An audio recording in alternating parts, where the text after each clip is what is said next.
Hello everyone, this is Mohan from paultan.org and we are here today with the 2018 BMW Motorrad G310GS.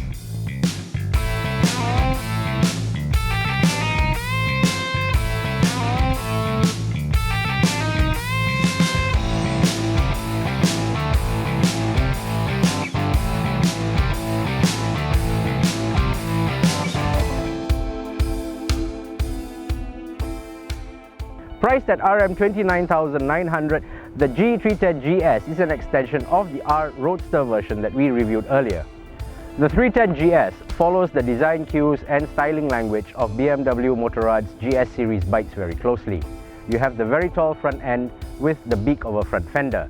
But the biggest difference between the G310GS and the 310R is in the front suspension. The G310GS comes with 200mm upside down forks in front and rolls on a 19-inch front wheel. The 310GS has the same engine as the R version, a 313cc single cylinder that pumps out 34 horsepower and 28 Nm of torque. Power gets to the ground via a 6-speed gearbox. As you can see, the GS design language is very much in evidence, from the big plastic covered fuel tank and the faired-in cowl. At the rear end, you have a 200mm travel preload adjustable monoshock. Braking on the 310GS is done by Brembo using their in-house budget brand Vibre. At the front, you get a 300mm disc and in the rear end a 240mm unit. Still playing around in the back, we have here a very sturdy aluminium rear rack which is ready to take a top box.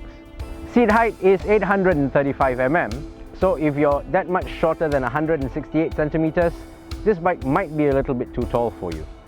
Inside the cockpit, you have the same monochrome instrument panel as the G310R. It displays all the basic information, speedo, tacho. You also have your fuel gauge and the odometer reading. Of note on the G310GS is switchable ABS. This lets you turn off the ABS completely when you're taking the bike off-road. Up top, you also have this little Perspex windshield, which we found to be adequate at about 120 km an hour.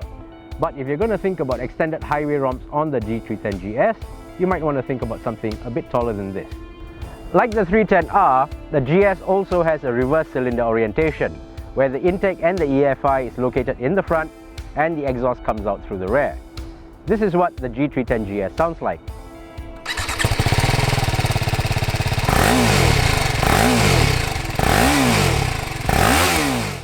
But what is it like to ride? Come with us and we'll find out.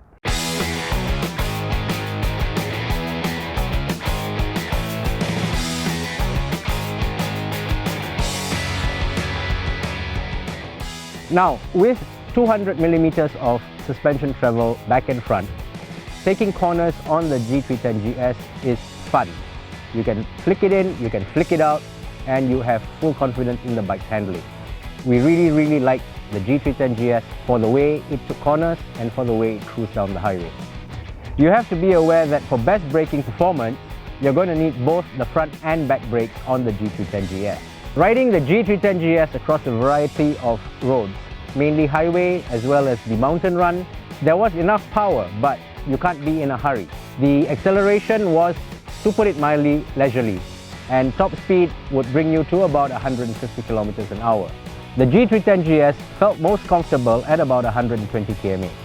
Carrying a pillion revealed that the back end was a little soft, and going into corners fully laden did reveal a little bit of a wallow, but nothing that a rider couldn't handle.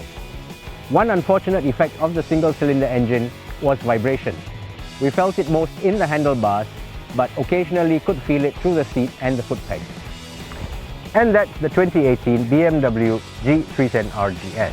Competition in this segment for the G310GS also includes the Kawasaki X250 at about RM27,000, as well as the Honda CB500XA at approximately RM35,000.